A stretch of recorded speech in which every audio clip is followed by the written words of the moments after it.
Hi, my name is Daire. Today we are going to be talking about the Remington 1858. This is also called the new model. It's a 44 caliber black powder revolver, percussion cap. This one in particular is a reproduction made by Pieta. So we're going to go ahead and load it with real black powder, percussion cap, and shoot it. Looking at the hammer, we have 3 different positions. The hammer can be all the way down, that is your fired position. If we bring it back 1 click, this is what we call the half cock. That is going to allow for free rotation of the cylinder. This is the position you're going to have the gun in when you are actually loading it. This is going to allow me to rotate the cylinder, pour powder into one of the chambers, put a ball on top of it, rotate it into position, and ram that ball home. That will seat my projectile. All the way back into the second click. This is the ready to fire position. The hammer is now fully cocked. Pulling the trigger will fire the gun. An interesting feature of the new model Remingtons are these safety notches in between the nipples or firing cones where the hammer can be rested.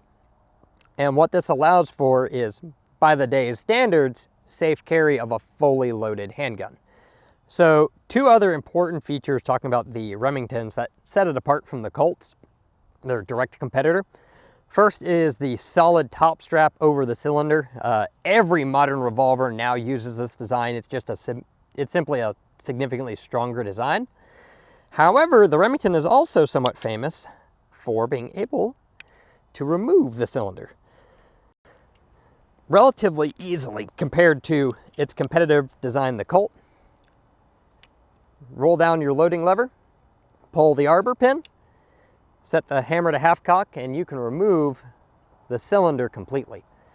Myth goes that this allowed for rapid reloading in the Civil War. That never really happened, especially after this gun's been shot a lot. There's going to be a lot of black powder fouling. It's going to be a little tight. But what it does allow you to do is to clean the gun without needing a punch and a tool to remove a wedge that you can now lose or misplace. To put it back in, it's the same thing reversed. This will just slide back into place with the hammer on half cock. Push right back into place. So with the gun cleared and in a safe direction, what I have here is a 38 special case. You can use anything. There's a lot of pre-made powder measures that you can do this ahead of time, but I'm using this. It's a 25 grain powder charge. This is using 3F black powder. You can load these guns with modern substitute powders like 777. I just like using the original stuff. I shoot flintlocks, matchlocks, and those will not ignite the more modern propellants. The benefits to the newer powders are they will give you a cleaner burn. They're a lot less gunky, they're a lot less filthy, and you can buy them in a lot more stores. They're a lot more available. So what I'm going to do is I'm going to set this gun to half cock, and I'm going to pour in my powder charge. Now with 1 charge in, I'm going to grab my projectile. In this case, it's a lead round ball. They did make conical bullets for these as well.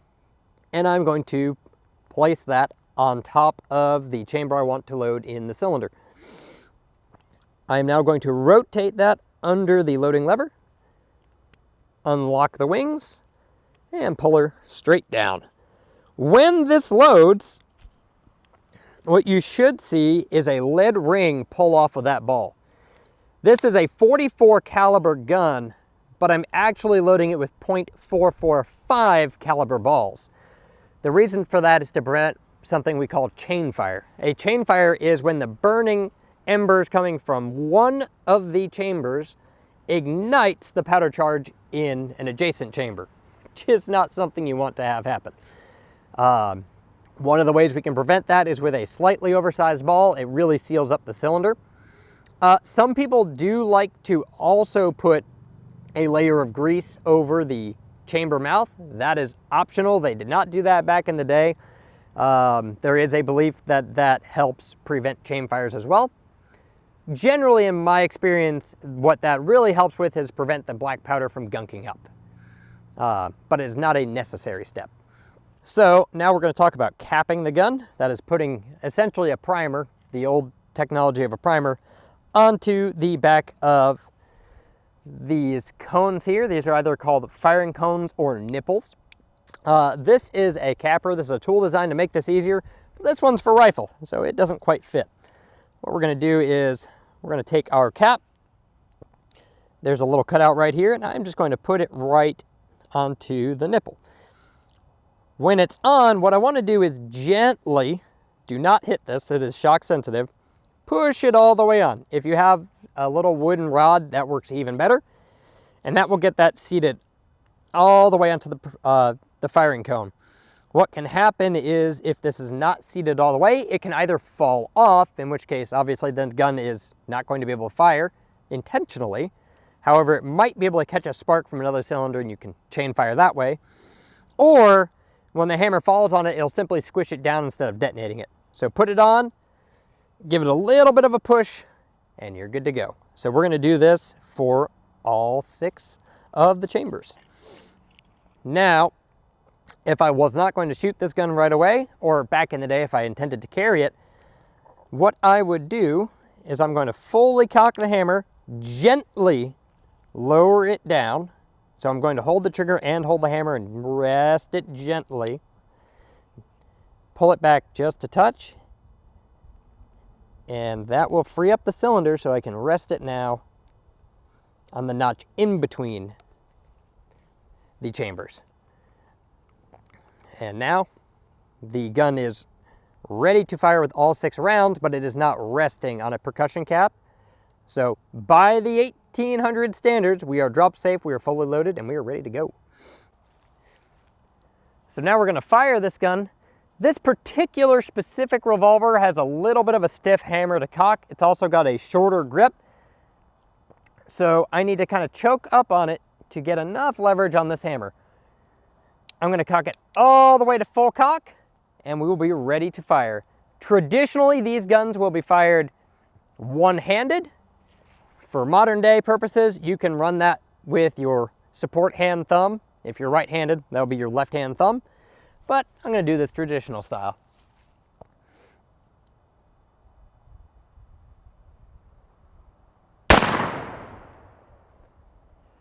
When you cock the gun, that percussion cap has fired. Modern percussion caps are not quite as robust as they were back in the day, so they tend to shatter.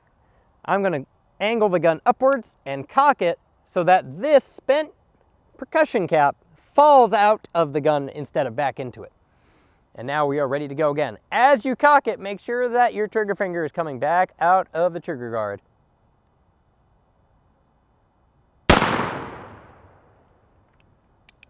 So when we're looking at black powder percussion revolvers, this is very old technology. Middle 1800s, already out of date by the 1880s. But we're going to run this on a drill and just see how well it can do. Would it be viable for modern day self-defense? One of the tools we're going to help use us to determine that is this little guy. This is my Shooter's Global Shot Timer. And what this is going to do is I can place this down on my belt. It's going to give me a beep. And after that beep, it is going to record every gunshot it hears and tell me just how long this process took. So we can compare the hits to the time and give ourselves an idea of how viable this thing really is.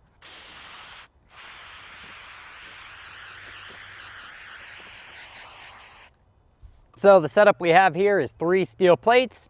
We have one at 8 yards, one at 9 yards, one at 12 yards, and we're going to give them 2 rounds each.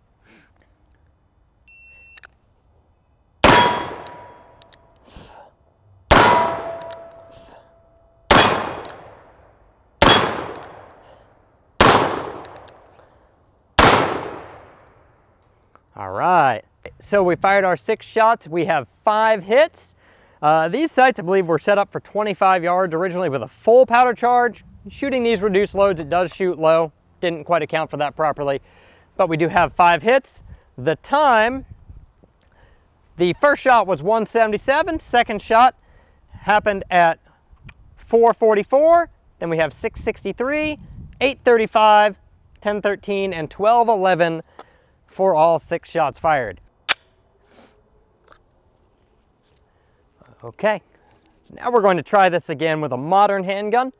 This is a Walther PDP-F with a Holosun 507, but really, this could be any modern semi-automatic handgun. And we're just gonna try this one more time.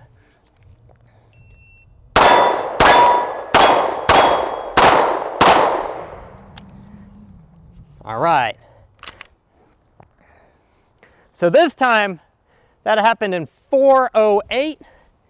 The filming in the camera than I am of the gun. Interestingly enough, basically the same hits, 2, 2, 1 in a mic. I'm a little off today. But the concept is the same, the idea is the same. That was 3 times faster than the percussion revolver. Now, am I more proficient with this gun? Yes, I spend more time with it. That'll skew the results a little bit. I probably could have gotten the revolver down to 9 seconds or 8 seconds. But I'd say this is pretty much the performance difference you should expect from a modern gun versus a percussion gun. So what does that tell us about this gun? I would call that a pretty typical performance for a black powder pistol. A little better hits if you're using full powder charges, you're aware of your zeros. That said, is it viable? Possibly. There are some jurisdictions where this might be the only option you have, and if that's the choice, this is absolutely better than nothing. It's still a gun, it still shoots, there's value to that. That said, it's going to be a lot slower than a modern handgun. The manipulation's going to be a lot more complicated. You have the possibility of a clogged chamber, which could give you reliability issues. You can get cap jams. So yes and no. If I had no better option, it's still a gun. It's still going to shoot where I aim it, and you can practice with it. You can get really good with it. Compared to a modern semi-auto pistol or a modern double action revolver, I'll take those choices.